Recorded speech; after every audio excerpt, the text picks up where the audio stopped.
you. My heartfelt apologies for getting delayed. క్షమించాలి, కొంచెం గంటన్నర 2 గంటలు ఆలస్యమైంది.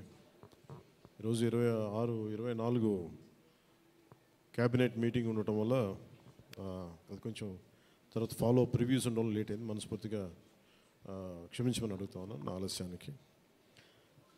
నా జీవితంలో మొట్టమొదటిసారి ఇలా ఏ మీటింగ్ అంటుందండి?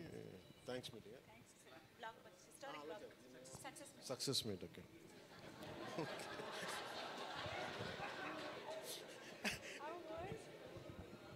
కొంచెం పక్క సరిపడు, కొంచెం పక్క సరిపడు, చాలు చాలు చాలు చాలు, ఏం లేదు అంటే. Thank you. అంటే సక్సెస్ మీట్ ఇవన్నీ నాకు అలవాటు లేవు, ఫిల్మ్ ప్రమోషన్స్ ఇవన్నీ. నాకు ఎలా అనిపించింది అంటే, ఈ సినిమా వచ్చినప్పుడు పొద్దున్నే మాట్లాడుతున్న క్యాబినెట్లో అంతా పంచాయతీరాజ్ శాఖ గురించి మాట్లాడుతున్నాం. ఏవో ఆ పనులు ఈ పనులు ఉంటే ఒక పంచాయతీరాజ్ డిప్యూటీ సీఎంతో ఉండి పంచాయతీరాజ్ శాఖ నిర్వహిస్తూ ఉంటాను, ఆఫ్కోర్స్ ఫారెస్ట్ అండ్ ఎన్వైరన్మెంట్తో పాటు. సో పంచాయతీరాజ్ శాఖ మంత్రిగా ఉంటూ కేవలం నేను పంచాయతీల వరకే పరిమితం అనుకున్నాను, కానీ సినిమా పంచాయతీలు కూడా చేసి మరి రిలీజ్ చేయాల్సి వస్తుంది నేను ఎప్పుడు అనుకోవాలా. అంటే అంటే నాకు ఎందుకు అనిపించింది అంటే, నా లైఫ్ టైంలో ఎప్పుడు కూడా నాకు ఏది తేలిగ్గా దొరకలా. ఒక చిన్నపాటి అచీవ్మెంట్ కావచ్చు, ఒక నేర్చుకోవడం కావచ్చు, మేబీ అందరికీ ఇదే ఉంటుందో నాకు తెలియదు, కానీ నాకు ఏది కూడా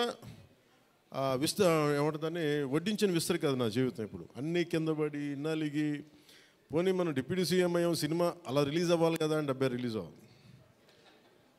ఎంత అంటే ఎన్ని ఇబ్బందులు పడాలి, పంచాయతీలు చేయాలి, ఇవన్నీ చేస్తే నాకు ఒకసారి అలసట వచ్చేస్తాయి. నిద్రలేదు గత వారం రోజులుగా. నా జీవితంలో అది నేను ఆల్మోస్ట్ ఫిల్మ్ ఇండస్ట్రీకి వచ్చి almost close to 28 to 29 years. ఇన్ని సంవత్సరాలు మాట్లాడిన దాంట్లో మొన్న 2 days ఈ సినిమా గురించి మాట్లాడిన దాంట్లో కనీసం 10% కూడా మాట్లాడి లాస్ట్ 28 yearsలో. అంటే నాకు ఒక్కోసారి అనిపిస్తుంది, అసలు సినిమా ఎవరితో మాట్లాడకూడదు, ఒంటరిగా ఉండాలనుకున్నానేమో. నేను ఇలా పబ్లిక్ లైఫ్లోకి వచ్చాను. అసలు సక్సెస్లకి లేదా అన్నిటికీ అతీతంగా ఉండాలనుకుంటే నాకు భగవంతుడు నా చేత ఎలా చేయించాడంటే కూర్చోబెట్టి నీ సినిమా నువ్వు కూడా ప్రమోట్ చేసుకునే పరిస్థితికి తీసుకొచ్చాను నేను. ఇది నాకు చాలా ముందస్తుగా చాలా ఆనందాన్ని ఇచ్చింది, ఒక బాధ్యత తీసుకోవటం. సినిమా సక్సెస్లు ఇవి ఎట్లా ఉంటాయి, రికార్డ్స్ ఇవన్నీ నాకు నిజంగా తెలియదు. నేను ఎందుకంటే అవి ఎప్పుడు తలకెక్కించుకోను కూడా. అది